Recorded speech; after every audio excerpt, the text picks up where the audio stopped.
and welcome to today's childbirth education class.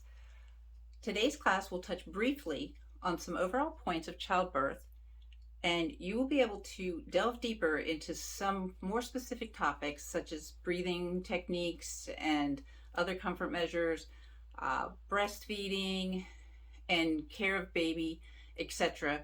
in later more intensive classes. My name is Joanne, and I will be facilitating this class. Easy for me to say. I trained to become a childbirth educator with International Doula Institute. I am also a birth and postpartum doula. I am the mother to 10 grown children. I have 21 grandchildren and 1 great granddaughter. I have a lot of hands-on experience dealing with pregnancy, labor, and delivery. Now here I would normally go around the room and ask you all to introduce yourselves, give your due date, and if you know if you're having a boy or girl. But since we're doing this online, it might be a bit difficult to hear each other, so we'll save that for another time. One of the biggest concerns that new mothers or mothers who have never, who are about to give birth, one of their biggest concerns is the fear of it being painful and the unexpected. And so the first thing we want to do is we want to understand the fear, tension, pain cycle. Fear, this begins in your mind. Once you allow negative thoughts to pollute your mind, not only will your perception of labor change, but so will your physical body. Tension, fear increases adrenaline and cortisol, which is the stress hormone, and causes the body, including the uterus, to tense up.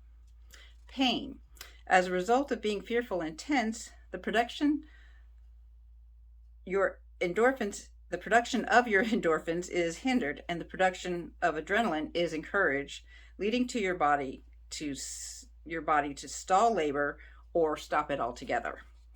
As you can see here, we have fear leading to tension, leading to pain, and just goes round and round. Overcoming the fear, tension, pain cycle is fear comes from the unknown. Knowledge is the tool for overcoming fear. Tension, if you can learn relaxation techniques, you can overcome tension. There's breathing techniques, there's different positions that you can use, and just, environmental things that you can do to help reduce tension. And pain, there are pain management techniques that include things like comfort strategies for your partner to use, positions that you can change from time to time, breathing exercises, and also there's pharmacological pain relief. Your body knows how to give birth. And so you just have to understand what your body is doing. The other thing is, this is not going to last forever. These are momentary contractions. They get stronger, they get closer together, but they go away eventually. And you have a baby in your arms. And you can do anything for 60 seconds. Now the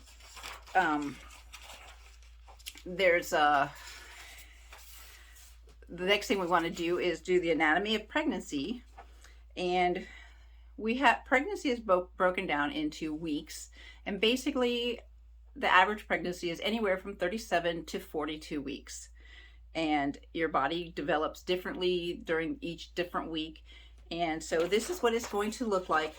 You're going to start here at 0 weeks and go all the way up to 40, and baby grows so amazingly fast.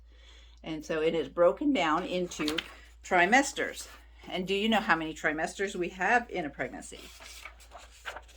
4. I bet you were going to say 3. There are actually 4 trimesters, even though tri is 3.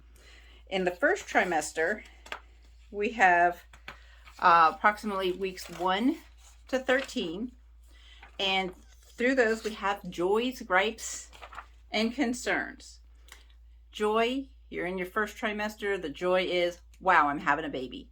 Some gripes, you got to pee a lot more. You have moodiness, nausea, fatigue, sore breasts, gaining weight, you're not showing yet, so nobody can tell, so nobody's treating you special. Concerns are about miscarriage, timing, how it's going to change your life, just kind of adapting to the whole thing. In our second trimester, we are, the joys, we are bonding. Sometimes we're learning the sex of the baby, and we can start preparing. Gripes, we have circulation issues, cramps, fatigue, dehydration, skin changes, body changes, memory issues, strange dreams. And some concerns are how is the baby developing? How many times has it kicked today? Is it okay? I can't, you just don't know. And so those are things that we may be concerned about. And that is from weeks 14 to 26 approximately. Our third trimester goes from approximately 27 weeks to 40 weeks. Some of the joys we include as the end is near, the baby is imminent, and people tend to be a little kinder to you. Gripes, you may pee when you laugh, you have heartburn, breathlessness, constipation, not a lot of room for food, so it's hard to eat. You're having sleep issues because you can't get comfortable. There's some swelling in your hands and feet and ankles. And then concerns are, what is labor going to be like? Is it really going to hurt? Wow, what if my water breaks in public? How do I know when I need to go to the hospital? And how would I know if I'm in labor? And then the fourth trimester is for the first 2 or 3 months, about the 3 months after baby is born. And so the joys of that is baby is here and you get to become a family. Gripes, your baby's sleep patterns could be irregular. Maybe you're trying to breastfeed and the baby doesn't latch well. Baby wants to eat all the time, or baby doesn't like to eat.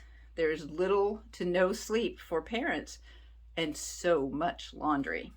Concerns, is my baby getting enough to eat? Am I doing this right? What am I doing?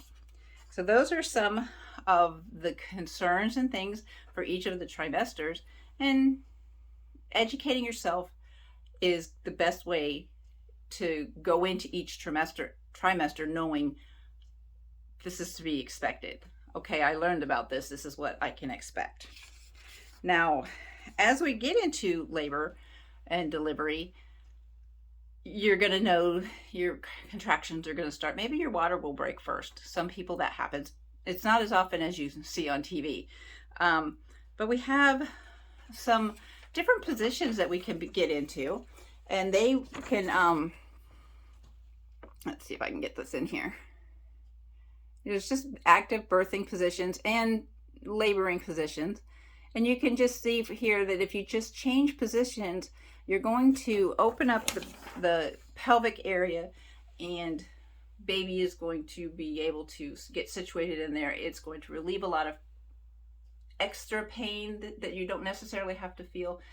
But the one thing you probably don't want to do, if it can be helped, is to labor on your back, and deliver on your back. You want to try to be in the most comfortable position possible, and the one that's going to help baby get into the best position too. So as you can see here, we have the beginning of labor. Baby is all tucked up in there. This is your cervix, and it is long. This is the cervix right here. In the vagina, the birth canal is very long. And then as we go into stage, it starts to, as we have our early contractions, it starts to open up, and this canal here starts to get shorter and shorter and wider and wider. In stage 2, baby is actually all the way at the end of the birth canal right here. All of this has dilated and shortened, and you have baby ready to give birth. Stage 2 is pushing out the baby. And then stage 3 is the delivery of the placenta, which compared to delivery of the baby is much easier.